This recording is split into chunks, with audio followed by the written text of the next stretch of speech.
ay bés bu nekk mooy ak suñu sponsor habituel muy la BHS US Corp di filialu la Banque de l'Habitat du Sénégal. BHS moo leen di jàppale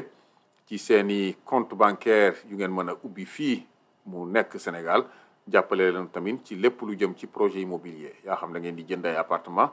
wala ngeen di tabax kër wala jënd ay kër yu ñu tabax ba pare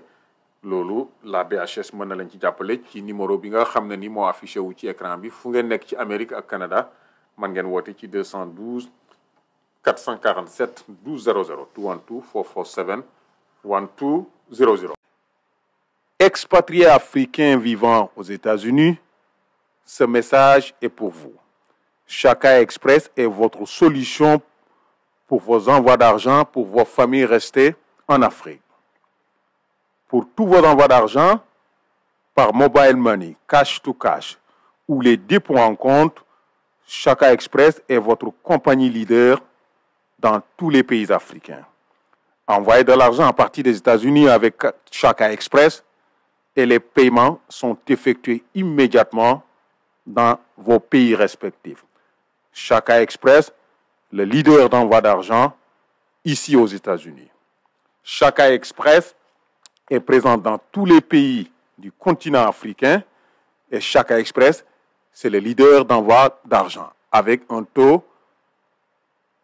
Chaka Express, c'est le leader d'envoi d'argent à partir des États-Unis sur tous les pays africains avec un taux incomparable. Si vous voulez envoyer de l'argent à vos familles restées au pays, votre outil préféré, c'est Chaka Express avec le meilleur taux sur le marché. Chaka Express, le leader d'envoi d'argent en Afrique.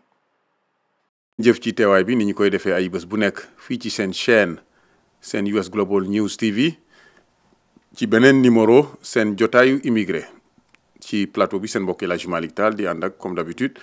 suñu sponsor habituel la BHS US Corp nekk filialu Banque de l'Habitat du Sénégal fii ci États-Unis BHS di ànd ak yéen ci seeni projet immobilier ak seeni projet bancaire mu ngeen woote ci numéro bi affiché wu ci écran bi 212 447 12 00 212 447 12 00 tey danañu dellu si spécialement encore def jàngatu élection présidentielle yi fii ci États-Unis ci ay bés bi def nañ fi ñaari édition spéciale yoo xam ne ni en live la woon keroog talaata ci guddi nga xam ne moo doon bésu élection yi ak mercredi ci guddi gannaaw bi résultat yi génnee confirmé victoire u Donald Trump ci kaw vice président Harris donc danañu dellu si tey ci ñaari jàngat yu fondamental mooy électorat wu Donald Trump coalition bi ko fal li ñu tuddee the new coalition boobu ñan la ñan ñoo ko fal lan mooy breakdown bi ci électorat boobu et yéen beneen élément boo xam ne aussi génn na ci exit poll yi ci sondage sortie des urnes boobu ñi voteel Donald Trump lan moo nekkoon seeni motivation principale loolu danañ ci dellu si li ñuy daanelee mooy promesse électorale yi mu def surtout ci wàllu immigration li muy tuddee mass deportation mooy fas yéene génnee nee na 11 millions d'immigrés yu nekk ci réew mi te amuñu kayit ndax loolu mën na nekk est-ce que c'est faisable ci ndax am na moyens yi am na moyens humains yi moyens financiers lan mooy les conséquences bu boobaa lu muy jur ci jafe-jafe ci économie réew mi ak ci yeneen ak naka la yenn état yu bëri naka la taxawee ak moom ngir jàmmaarloog moom ci loolu état yu mel ni New York état yu mel ni Californie loolu danañ ci dellu si mooy nekk last topic bi ci biir programme bi. donc ñiy fàttali chaîne bi seen US Global News TV ñi leen di ñaan ngeen abonné wu ci channel bi ngeen like vidéo yi surtout ngeen share ko loolu mooy yokk algorithme chaîne bi ba mu mën a gën a am doole. donc résultat élection présidentielle yi génn na Donald Trump moo nekk li ñu tuddee 47th président 47e président des États-Unis et c'est la première fois un président servirul ñaari li ñu tuddee mandat consécutif donc ñaari terme yu taxaloo dafa nekkoon président 4 ans perte renaat nekkaat président donc il est le 45e président il est aussi le 47e président naka la def ba gagné élection yooyu noonu ñan ñoo ko voteel ci yan base lañu motivation la ñu wéeru ba voteel ko donc ci mardi ci guddi daanaka ci la yëf yi bett ñu bëri parce que sondage yi fi jaar pool yëpp li ñu wane woon mooy élection yi seere na seere boo xam ne nii kenn xamul kan mooy gagné diggante vice président Harris ak Donald Trump li ñu yaakaaroon sax mooy élection yi mën na dem ba mercredi jeudi même vendredi surtout ci état yi nga xam ne ñoo déterminé résultat élection yi mooy 7 battleground state yi nga xam ne nii mooy véritablement ñoom ñooy déterminé daanaka at mu nekk mooy état yi nga xam ne du ñu républicain du ñuy ay démocrate donc ñooñu ñoo déterminé dès que mu gagné ci guddi googu noonu North Carolina gagné Georgia gagné Pennsylvania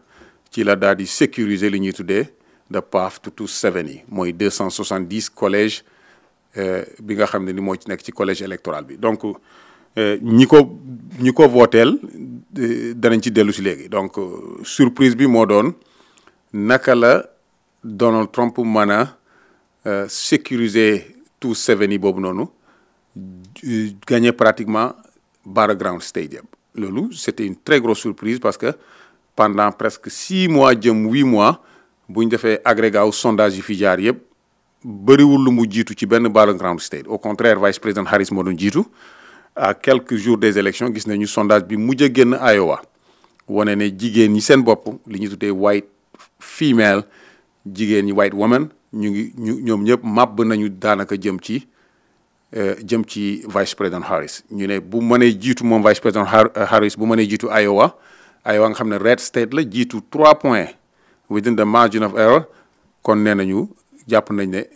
ni mu jiitoo foofu noonu la mën a gagné yeneen battleground state yi loolu à l'arrivée loolu nekkul Iowa sax daf ko perte et daf ko perte avec beaucoup je pense avec 13 wala 14 points donc sondage yi certes par rapport aux résultats finaux ci battleground state yi plus 2 points plus 1 point nekk na mais ci boo defee breakdown bi ci électorat bi ci bloc électoral bi votel Donald Trump wala li muy tuddee the new coalition daanaka boo jëlee jigéen ñi ci tubaab yi li ñuy tuddee white woman moom la ñu votel moom Donald Trump nga jël white man moom la ñu votel góor ñi nga jël hispanique yi 45% des hispaniques Donald Trump la ñu votel kenn mosul gis score bu mel noonu loolu waral nga jël dëkk bu mel ni New Jersey nekk pratiquement au blue state état bu voté démocrate tout le temps am gouverneur démocrate ci élection yi boo jëlee Hudson County pratiquement jël la ville bi gën a mag New Jersey Passaic Donald Trump moo ko gagné donc Kamala Harris li mu rawee Donald Trump New Jersey 5 points la pour a blue state même New York nga jël borough bu mel ni Bronx la plupart des hispaniques chiffre bu am solo Donald Trump lañ votel donc loolu mooy fëlal cette nouvelle coalition nga jël xale yi entre 21 ans 39 ans majorité bi Donald Trump lañ votel jigéen ñi donc nga boo jëlee les jeunes bracket bi jigéen góor il a grignoté un nombre extrêmement important beneen surprise bi mooy li ñuy tuddee black man African American yi ci góor ñi 21% Donald Trump lañ votel loo xam ne ça fait plus de 78 ans kenn mësul gis lu mel noonu amul benn ça fait 48 ans laa bëgg a wax 49 ans yoo xam ne benn républicain mosul am score bu toll noonu donc loolu moo nekk à l'arrivée la très grosse surprise mooy boo jëlee bracket âge yëpp pratiquement moom la ñu votel gannaaw bu mu gagné pratiquement battleground state am na yoo xam ne ñu ngi continuer di compter ba léegi te moo ci jiitu donc du doon surprise mu gagné all 7 battleground state donc les 7 états yi déterminer élection bi à l'arrivée mën na gagné élection yooyu et mën na gagné aussi bu décompte final bi pare mu ngi ci yoonu gagné aussi bien déjà gagné na le collège électoral le vote populaire loolu gëj na am fu un président républicain gagné le vote populaire ak le collège électoral donc George Bush gagné wutoon le vote populaire ak le collège électoral loolu nee nañu depuis peut-être Jimmy Carter wala même Reagan gagné wutoon je pense li nga xam ne nii mooy vote populaire donc loolu mooy la grosse surprise le fait que discours Donald Trump en dépit problème yi am fii yëpp problème judiciaire yi ma am Donald Trump bi mu nekkee président he was impeached twice ñaari yoon yoo xam ne def nañ procédure de destitution ngir tekki ndombo tànkam donc bu amone conviction ci Sénat bi doonu am possibilité nek candidat donc rëcc na ñaari yoon ci congrès bi ci procédure d'impeachment inculpé ko 4 fois ñaari case yoo xam ne au niveau fédéral ñaar ci état yi New York ak Georgia ak yeneeni scandale yoo xam ne nii yoo xam ne ci dundam personnellement yoo xam ne fayul taxe pendant 18 ans Donald Trump fayul federal income tax Donald Trump a été accusé de viol nee nañ dafa rape jigéen ba li mu war a fay ci caisse boobu au plan civil parce que tuuti moo ko manqué $100 millions. Il a été reconnu coupable ci un procès pénal boo xam ne ni pour fraude fiscale et fraude bancaire mu war a fay lu mu bon $450 millions. Caisse yooyu yëpp c'est en appel mën na gagner appel bi mais c'est des caisses yoo xam ne au plan civil te plan appel bi mu def au plan civil chaque jour juge baa ngi dolli ci caisse yooyu $17,000 mooy intérêt bi ci tegu le temps que mu dem ñu vider procès yooyu en appel donc file na bankruptcy twice waaw 2 fois yoo xam ne dafa file for federal bankruptcy mooy diriger na ay business yoo xam ne nii ñi ci investir seen xaalis ñàkk nañu mënatul fay bor yi ubbi na casino mu fay ubbi université mu fay bu lebee banques yi du leen fay donc il a eu un contentieux bancaire avec beaucoup de banques à l'arrivée année yi mujj Deutsche Bank rek moo koy lebal mën nga continuer di lim scandale yooyu noonu donc finalement ay scandale ànd nag ay jigéen ñoo xam ne nii duñ jabaram et cetera donc il y avait tellement de scandales ak problème yi mu def en tant que président à l'arrivée ñu ne donc kii mënul war a mun a nekkaat président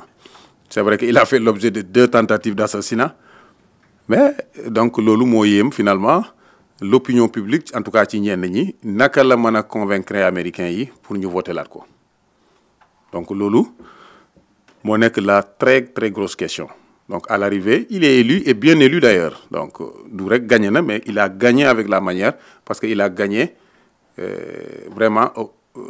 sur paramètre boo natt ci bloc électoral bi ci ndaw ñi góor jigéen ñi bu dee ci tubaab yi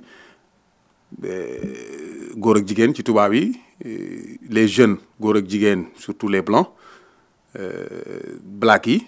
un chiffre important hispanique yi un chiffre encore beaucoup plus important donc moo tax benn éditorialiste yi ne Donald Trump jigéen ñi ko voté nañu contre les propres intérêts de leurs filles seeni doomi jigéen lañ voté contre leurs propres intérêts parce que finalement li nekk ci agenda am mën na nekk loo xam ne ni day safaanoo ak droit wu xale yi jigéen yooyu noonu ñu ne hispanique yi c'est un éditorialiste bu def tuuti sarcasme mu ne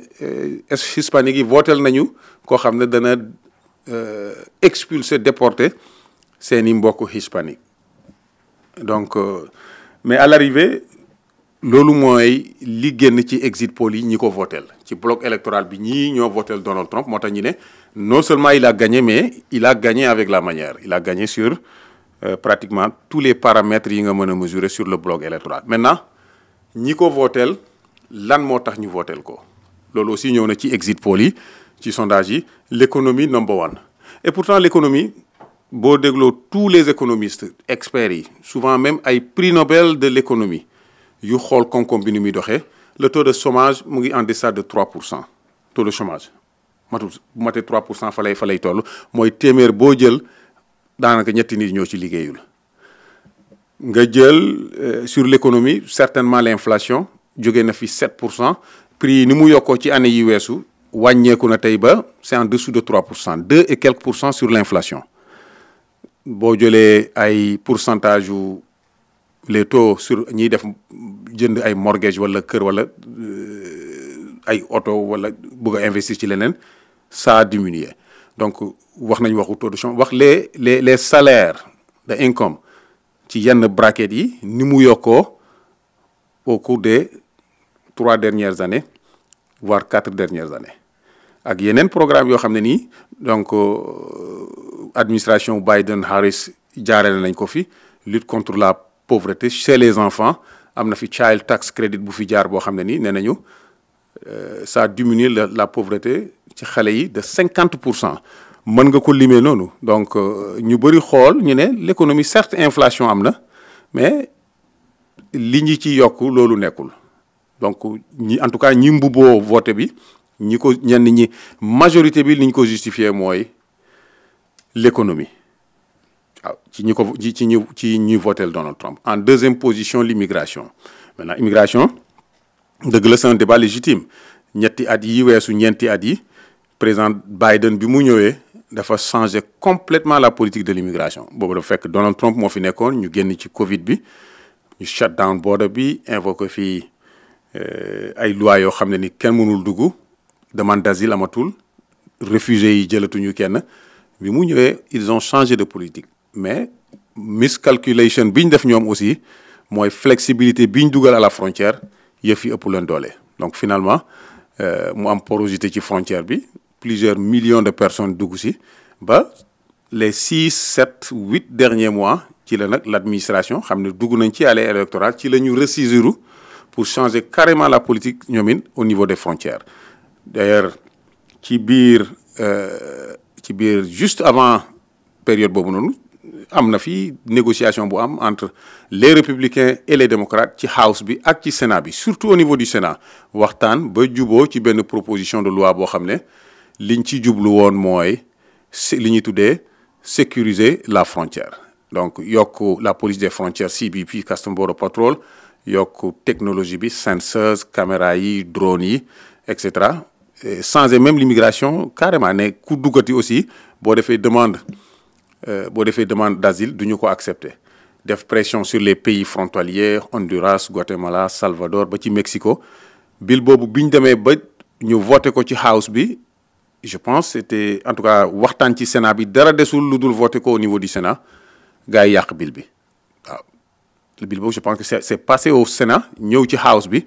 Donald Trump def pression sur les républicains ñu saboter législation boobu noonu pour mën a utiliser l'argument de l'immigration. Donc finalement vice-président Harris durant toute la campagne dafa nekk sur la défensive sur la question de l'immigration. Donc immigration moo ñëw en deuxième position. Koo wax mu ne lu tax nga votel ko parce que promettre na ne bu ñëwee dana def lu muy tuddee secure the border mooy seal border bi day one ba nee na dana déporter lu tolloog 15 millions de personnes 11 millions de personnes loolu danañ ci dellu si waat ci benn topic la ndax loolu mën na nekk lan mooy les moyens yi muy soxla pour les déportations lan mooy les obstacles matériels du point de vue logistique ak legal obstacle mooy les obstacles au niveau juridique loo xam ne nii yoon ak constitution bi mayu ko donc finalement l'immigration moo nekk en deuxième position ci sondage sorti des urnes ñi nga xam ne ni nee nañu loolu moo tax ñu votel ko maintenant am na ci loo xam ne ni ñëwul ci sondage yi dégguñu ko wala c'est pas en pole position mooy fan la wàllu race xeet féete ci langue politique bi nii fan la situation au Proche-Orient rawatina le génocide bi Israël continue di ko def à Gaza naka la influencer élection yi vice-président Harris c'est sûr que dana perte Michigan wala perte na ko ba pare te Michigan président Biden moo ko gagné woon année bi Donald Trump di gagné en 2016 dafa gagné Michigan waaw te li mu rayow Hillary Clinton peut-être ay 12 000 voix mooy 2 voix par bureau de vote Michigan avait plus de 12 000 donc un peu plus de 12 000 precinct mooy bureau de vote yi donc parce que simplement cette fois-ci communauté arabe bi nekk foofu les musulmans de manière générale laa xam ay palestiniens arabes ay libanais américains palestiniens américains arabes américains de manière générale ñu ci bëri ci ñoom décidé ne du ñu voteel vice-président Harris parce que ndimbal li nga xam ne ak soutien bi nga xam ne administration bi soutenir na ko Israël ci ngànnaay ci xaalis ci couverture diplomatique donc ñooñu Michigan ils étaient li ñu tuddee ñoo tuddee seen bopp di uncommitted nekk ci ay 200 000 mujj nekk un mouvement national bëri na ñu bokk ci kuréel yooyu ci uncommitted boobu ñoo xam ne seen objectif moo doon punir punir ki nga xam ne nii mooy vice président Harris ba du gagné élection présidentielle bi ne donc à l'arrivée ñu ci bëri ci ñoom Jill Stein lañ votel comme candidat wala am na sax ñu votel Donald Trump donc loolu moo indi gap boobu aussi Michigan loolu feeñul ci ñu bëri duñ ko mentionné pole position ci sondage sortie des urnes mais bëri na ñu waxoon ne nañ ko punir et certainement ñi ko votelul surtout ci xale yi diggante 21 ans 39 ans ñu bëri aussi ay progressistes lañ peut-être que la situation au Proche-Orient mais problème bi mooy naka ngay votelee Donald Trump bu fekkee ne aussi da nga àndu ci politique étrangère ou administration bi sur la question du Proche-Orient alors que Donald Trump sur la question du Proche-Orient moom moo ci yees ndax bi mu fi nekkee président moo jël la capitale israélienne jëlee ko Tel Aviv indi ko Jérusalem moo dagg tout ce qui est aide bépp ndimbal bu doon jógee États-Unis di jëm ci les Palestiniens donc à travers l'agence des Nations Unies pour les réfugiés ak yeneen donc côté boobu et d'ailleurs Benjamin Netanyahu premier ministre Israël bokk na ci les premiers leaders est-ce que c'est pas le premier même ki am entretien téléphonique ak Donald Trump et Donald Trump li mu waxoon mooy bu ñëwee mu ne ko finish the job ndax dana changer doxalin bu ñëwee on verra mais li wër ba wër mooy côté boobu aussi sur la question de politique étrangère am na ñoo xam ne nii moo nekk seen main motivation ba jàpp ne pour punir Joe Biden du ñu votel vice président Harris te loolu am na reflété wu na ci sondage yu bëree bëri ci musulmans yi la majorité voté lu ñu vice président Harris yaa xam africain américain la ñu yaa xam palestinien américain wala arabe américain de manière générale. beneen élément boo xam ne ñu bëri considéré nañ ko ci sondage sortie des urnes yi mooy la guerre diggante la Russie et l'Ukraine bi guerre bi commencé ak léegi président Biden administration am liñ dugal ci xaalis ci Ukraine jàppatuma nombre exact bi mais c'est sûr que ëpp na 100 milliards de dollars ci loo xam ne ni xaalis bu ñu fa dugal la Donald Trump philosophie mooy America first et loolu d'ailleurs am na ñu bëri ñoo xam ne ànduñu ak moom gisewuñ ni moom wala ko bugguñ ko sax parce que position morale am doxalinam waxam jëfinam donc mënuñoo ànd ak moom politiquement mais jàpp ne sur les questions de politique étrangère rawatina la guerre en Ukraine jàpp nañ ne bokk nañ ak moom gis-gis parce que America first la wax jàpp ne guerre bu ñu war a négocier la dañu war a négocier et promesse am électorale am mooy nee na bu ñëwee day one dana indi solution diggante Russie ak Ukraine teg Vladimir Poutine mu toog ak Volodymyr Zelensky mooy le président ukrainien ngir ñu négocier vice président Biden administration am ñoom ñoo suuxat guerre bi nii ndax guerre bi mënoon naa ñàkk du benn di ñoo yoon je pense que dellu si nañ ci émission bi expliqué ko waxtaan amoon na diggante ukrainiens yi ak Russes yi ba war a juboo ci xaatim li ñu tuddee woon à l'époque les accords de Minsk daje Biélorussie mu am négociation ñu war a xaatim loo xam ne garantie sécuritaire pour la Russie war a dellu si sur l'extension de l'OTAN ci frontière ba ci loolu wala Ukraine même bañ a bokk joxe garantie boo xam ne Ukraine du mos a demander à être un membre de l'OTAN les Américains ci njiitalu Anthony Blinken bi nekk le secrétaire d'État moom moo suuxlu accord yooyu noonu wax les Ukrainiens doon sign it loolu moo indi guerre bi nii ñu def ci ngànnaay yoo xam ne ak xaalis boo xam ne évidemment Ukraine mënul gagner guerre bi mu yàgg ba Ukraine gagner la guerre contre la Russie li mu bëggoon sottiwul c'était envahir l'Ukraine ils n'y arrivent pas ils ont envahi le 5e du pays boo xaajee réew mi juróom l'Ukraine la Russie mu ngi occuper le 5e du territoire ukrainien mais mosuñoo am ñoom Russie possibilité contrôler la capitale Kiev wala la deuxième ville Kharkiv ak yeneen donc ñu struggle ci côté boobu là c'est une guerre qui a fait des millions de morts ak lam yàq kenn xamu ko donc Donald Trump promesse am mooy dakkal guerre boobu noonu ndax mën na ko on verra en tout cas am na de bons rapports ak Vladimir Poutine bokk na aussi ci chef d'État yi jël kàddu pour féliciter ko ci loolu mais am na benn quotidien russe d'ailleurs buy wax loolu ne Donald Trump il est imprévisible dafay nekk li ñu tuddee un guided missile un missile boo xam ne nii amul kenn guidé wu ko bu na fly off dévier trajectoire am donc il est imprévisible. Donc question de politique étrangère yi ñëw na ci vote yi parce que américains yi ci bëri ci ñoom jàpp nañ ne ànd nañu ak moom ci America First mooy milliards yi dem ci biti ñu dugal ko fii nii et loolu li koy firndeel mooy ci mois d'octobre bi dafa am ñaari hurricane ñaari ouragan yoo xam ne dafa am Floride ñaari yëpp Floride ak de Carolinas jaar North Carolina Georgia dugg ba Florida il y a eu des dizaines de morts te li yàqu bu ñu ko xaymaa c'est des milliards de dollars loo xam ne mën na sax bankrupt les compagnies d'assurance. ñu ne FEMA kuréel bi nga xam ne ci gouvernement fédéral bi ñooy saytu lépp lu jëm ci urgence yu mel noonu Federal Emergency Management Agency ñu ne bi ñu wàccee sur le terrain $700 lañ doon jox ñi nga xam ne ñooy les victimes dëgg la du dëgg am beaucoup de pushback gouvernement fédéral bi ne loolu nitu Donald Trump l'a dit ay nitam répété ko ñu ne loolu nekkul $700 bi mooy $700 boo xam ne urgence këtt na jonn le temps que nit ki jënd ci lekk en attendant leneen li di jógee FEMA mais perception bi mu indi mooy au même moment am na benn $20 milliards boo xam ne ci semaine yooyu boo xam ne jox nañ ko Israël donc Israël bi guerre bi commencé ak léegi ils reçoivent combien d'argent Israël reçoit chaque année à peu près 3 milliards bu teg en dollars. Ukraine bi nii ñaata milliards bi guerre bi commencé ak léegi lañ leen jox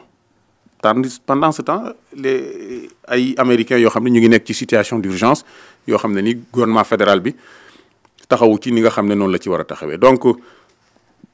loolu c'est un élément important boo xam ne nii dellu si na ci mais bu loolu yëpp weesoo am na beaucoup d'analystes yoo xam ne nii li ñu lay wax rek mooy lu ñu mënta wax ci motivation électorale bi les questions d'immigration l'économie l'avortement l'inflation nee nañu am na ci élément boo xam ne nii ñu bëri duñ ko wax sondage yi yaa xam avant la wala après mu ne yaa xam exit poll la duñ leen ko wax mooy la question raciale affaire u góor jigéen kii nekk jigéen par vice président Harris Donald Trump nekk góor kii nekk nit ku ñuul kii nekk tubaab ñu bëri jàpp ne motivation bi am na ci loo xam ne ni c'est sur la question raciale waaw ñu bëri voté luñ ko parce que nit ku ñuul la et ñu bëri voté luñ ko parce que jigéen la donc mu boobaa loolu lu muy tekki racisme bi ak misogynie boo xam ne ni mu ngi fi te dañu fi et loolu feeñ na ci meeting yi feeñ na ci meeting yu Donald Trump def yoo xam ne ni da ngay gis les insultes gis les injures gis ouvertement les attaques raciales léeg-léeg mu nekk connotation loo xam ne duñ ko fësal léeg-léeg ñu display ko au vu et au su de tout le monde ñëpp gisal ko seen bopp donc la question raciale elle était là ñëpp gis ko et ñu bëri jàpp ne Kamala Harris she's well overqualified mooy compétence am foo ko natt weesu na ko ci background am ci peut-être moral am et que Donald Trump compétent wul waaw amul compétence amul xam-xam ak yi ma lim sànq yëpp yoo xam ne lu mu traîner la ay problèmes judiciaires ay scandales alors à l'arrivée nit ñi mën a gëmm ci loolu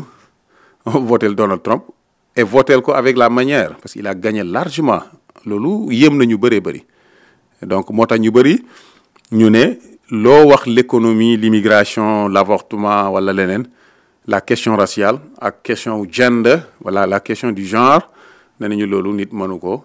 dismiss évidemment ñu bëri jàpp nañ ne du foofu aussi bu ñu bëggee jël une vaste section de l'électorat plusieurs dizaines de millions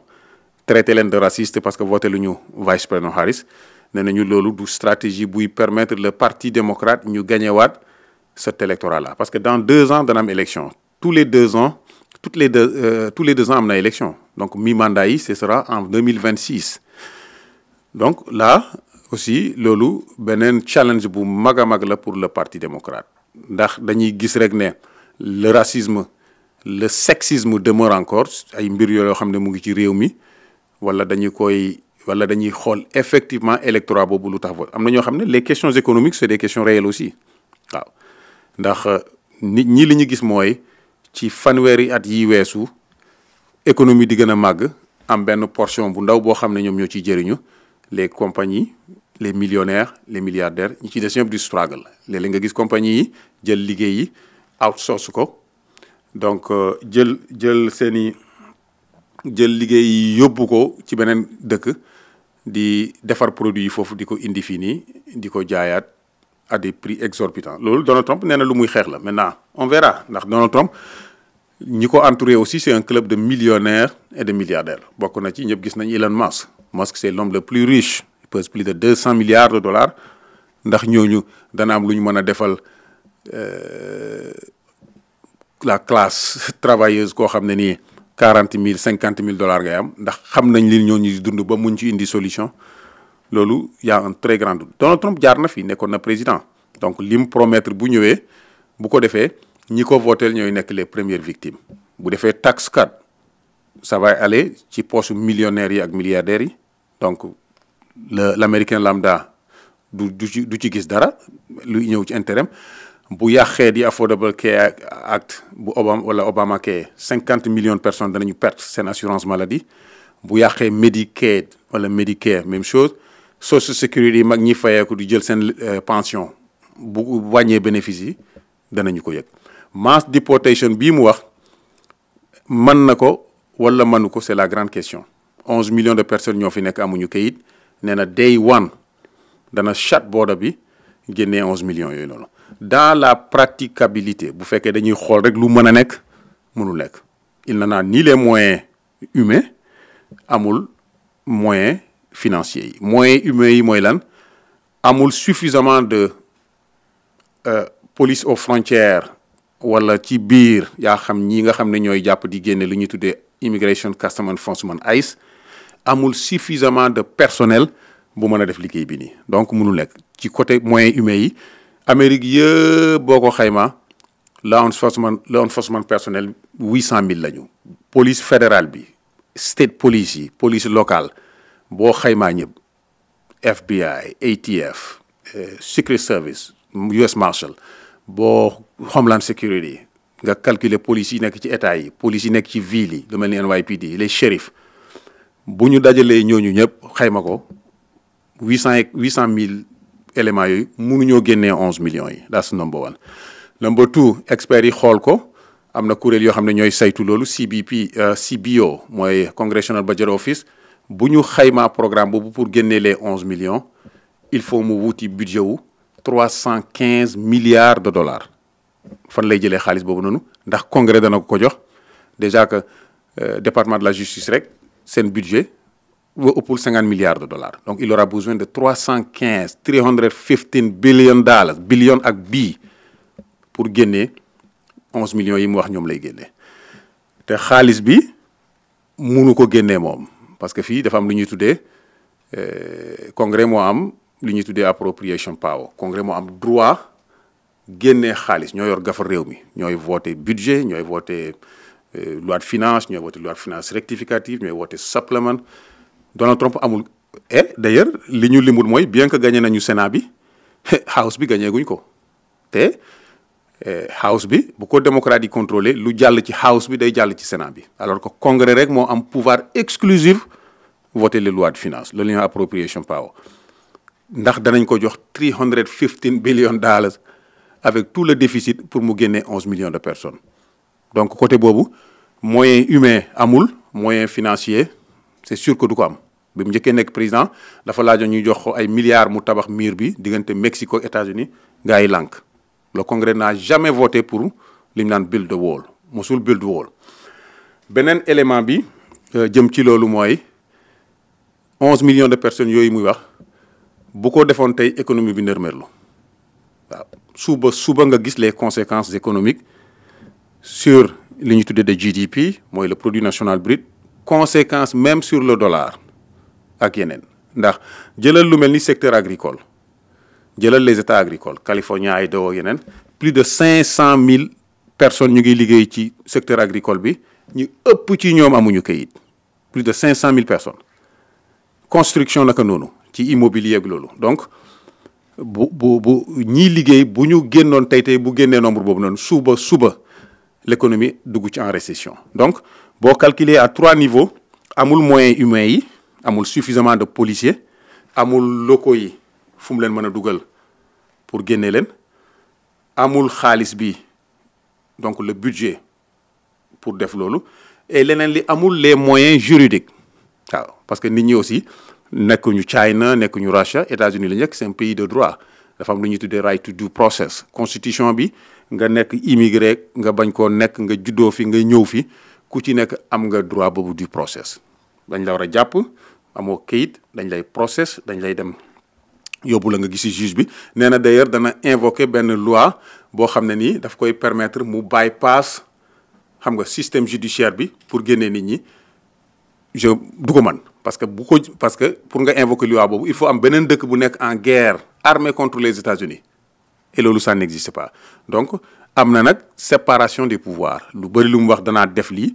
lépp lu mu jël décret pour def ko, c'est sûr que ça va être attaqué devant les juridictions, et que contrôler wul juge yi moomul juge yi du leen wax li ñuy def. moo tax ce serait important que démocrates yi gagner la chambre des représentants, chambre bi house bi nekk aussi le premier niveau de résistance. Donc bu fekkee ci wàllu immigration bi génne bi kon ñu xamee ko noonu, amagul moyens yi, donc c'est sûr que mënul loolu. donc ci gàttal sax mooy wane ne il n'en a ni les moyens financiers, amul xaalis bi, amul budget bi, te c'est sûr que duñ ko jox. amul benn ci majorité ci house wala Sénat kuy voté $315 billion pour def mass deportation boo xam ne nii qui va détruire aussi l'économie nationale. donc amul budget bi, amul manpower bi, y a pas suffisamment de policiers pour def loolu, amul. il va rencontrer des obstacles juridiques, donc legal obstacles yoo xam ne nii plainte yeeg attaquer les décrets, les arrêter, et finalement les conséquences yi mu mën a jur sur l'économie. looloo waral mbokk yu bëri yi nga xam ne ñu ngi fi amuñu kayit, li ñuy wax mooy continuer seen i programme, continuer seen liggéey, ñu am rendez-vous ci hôpitaux yi dem seen soxla. donc c'est tout. je ne pense pas que ni ñu ko waxee noonu lay nekkee ñëw. et dana déporter, il peut-être mën na expulser plus de 100,000 personnes.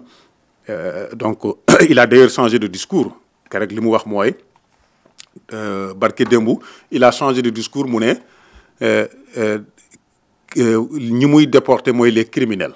donc nga gis ne wax jaa ngi changé parce que à l'arrivée les experts danañ la wax li mën a nekk ak li mënul nekk. ba mu njëkkee nekk président ci premier mandat bi ci border bi dafa waxoon shut the border down. gars yi ne ko amuloo pouvoir constitutionnel bi, amuloo autorité légale bi to shut the border. et Mexico ñu bëri du ñu xam, c'est le premier partenaire commercial des États-Unis. Mexico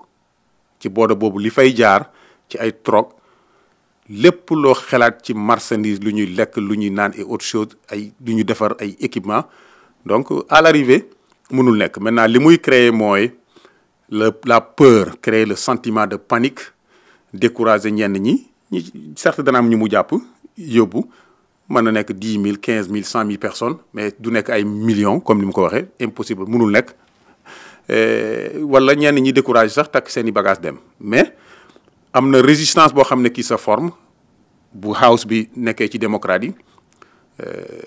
des États comme New York ak Californie vont résister avec d'autres États, Washington DC, Vermont, Rhode Island, tous les États progressistes nañ taxaw résister ak moom, duñ ko jàppale ci loolu.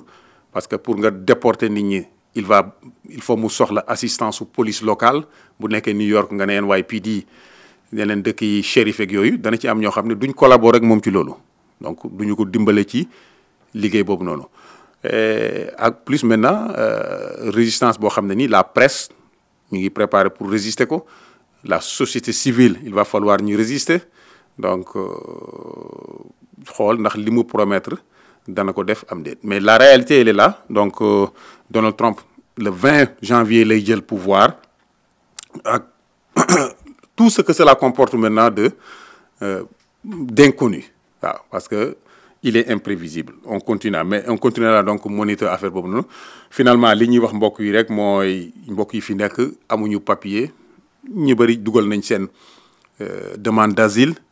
donc tant que seen asile mu ngi en process, dañu am right to due process. kenn mënu leen taxañ ñi génne leen dëkk bi. ñi am seen i kees mu nekk en bonne voie, même bu ñu la jugé mooy ñu la papier, am nga right to appeal. mën nga appeal BIA, Board of Immigration Appeal. ok donc ñu am seen i droit. donc je ne pense pas que mu jar na paniquer wala maintenant am na ci états yi aussi day dépendre am na états yoo xam ne c'est des états sanctuaires New York, Californie, Rhode Island, Illinois, Michigan dans une certaine mesure, Washington DC. am na ci états yoo xam ne états yu bon lañu lu mel ni Texas,